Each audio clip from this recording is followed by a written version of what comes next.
Salut tout le monde. Je veux parler de quelque chose d'important aujourd'hui, car il est temps de revenir à nos racines en matière de libre expression sur Facebook et Instagram. J'ai commencé à créer les réseaux sociaux pour donner une voix aux gens.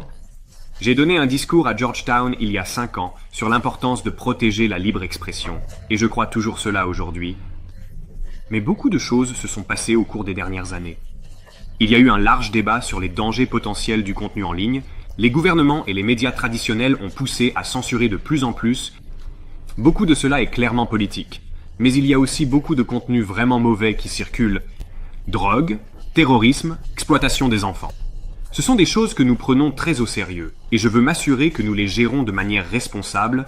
Donc nous avons construit beaucoup de systèmes complexes pour modérer le contenu. Mais le problème avec les systèmes complexes, c'est qu'ils font des erreurs. Même s'ils censurent accidentellement seulement 1% des publications, cela représente des millions de personnes. Et nous avons atteint un point où il y a tout simplement trop d'erreurs et trop de censure. Les récentes élections semblent également marquer un tournant culturel vers une nouvelle priorité accordée à la parole. Donc, nous allons revenir à nos racines et nous concentrer sur la réduction des erreurs, la simplification de nos politiques et la restauration de la libre expression sur nos plateformes. Plus précisément, voici ce que nous allons faire. Tout d'abord, nous allons nous débarrasser des vérificateurs de faits et les remplacer par des notes communautaires, similaires à X, en commençant par les États-Unis. Après l'élection de Trump en 2016, les médias traditionnels ont écrit sans relâche sur la manière dont la désinformation représentait une menace pour la démocratie. Nous avons essayé de bonne foi de répondre à ces préoccupations sans devenir les arbitres de la vérité. Mais les vérificateurs de faits ont été trop biaisés politiquement et ont détruit plus de confiance qu'ils n'en ont créé, surtout aux États-Unis. Donc, au cours des prochains mois, nous allons introduire progressivement un système de notes communautaires plus complet.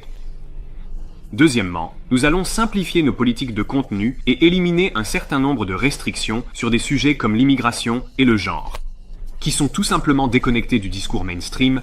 On avait l'habitude de faire taire les opinions et d'exclure les personnes ayant des idées différentes.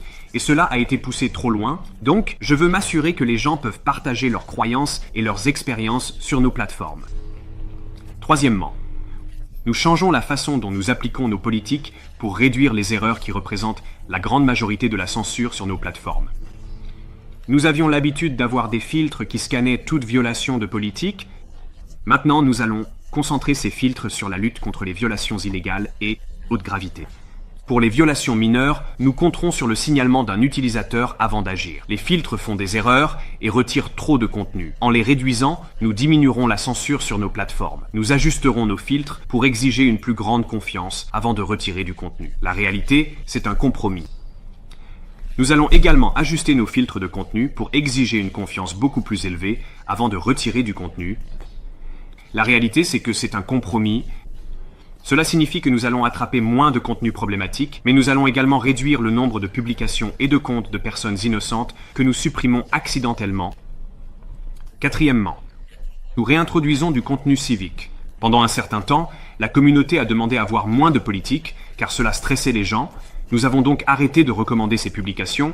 Il semble que les gens veulent revoir ce contenu. Nous réintroduirons cela sur Facebook, Instagram et Threads. Donc, nous allons commencer à réintroduire cela progressivement sur Facebook, Instagram et Threads, tout en travaillant à garder les communautés amicales et positives. Cinquièmement, nous allons déplacer nos équipes de confiance, de sécurité et de modération de contenu hors de Californie, et notre révision de contenu basée aux États-Unis sera désormais située au Texas. Alors que nous travaillons à promouvoir la libre expression, je pense que cela nous aidera à instaurer la confiance. Pour faire ce travail dans des endroits où il y a moins de préoccupations concernant le biais de nos équipes. Enfin, nous allons travailler avec le président Trump pour faire face au gouvernement du monde entier. Ils s'en prennent aux entreprises américaines et poussent à censurer davantage les États-Unis, a les protections constitutionnelles les plus fortes pour la libre expression au monde. L'Europe a un nombre croissant de lois qui institutionnalisent la censure et rendent difficile la création de quelque chose d'innovant là-bas. Les pays d'Amérique latine ont des tribunaux secrets qui peuvent ordonner aux entreprises de retirer discrètement des contenus. La Chine a censuré nos applications pour qu'elles ne fonctionnent même pas dans le pays. La seule façon de résister à cette tendance mondiale, c'est avec le soutien des États-Unis, gouvernements Et c'est pourquoi cela a été si difficile au cours des 4 dernières années, lorsque même le gouvernement américain a poussé à la censure, en s'en prenant aux États-Unis et d'autres entreprises américaines, cela a encouragé d'autres gouvernements à aller encore plus loin. Mais maintenant, nous avons l'opportunité de restaurer la libre expression, et je suis impatient de saisir cette chance. Cela prendra du temps pour bien faire les choses, et ce sont des systèmes complexes, ils ne seront jamais parfaits. Il y a aussi beaucoup de choses illégales que nous devons encore travailler très dur pour enlever, mais l'essentiel, c'est qu'après des années à ce que notre travail de modération de contenu se concentre principalement sur la suppression de contenu, il est temps de se concentrer sur la réduction des erreurs, la simplification de nos systèmes et de revenir à nos racines. À propos de donner une voix aux gens, j'ai hâte de ce prochain chapitre, restez bien là-bas, et d'autres choses à venir bientôt.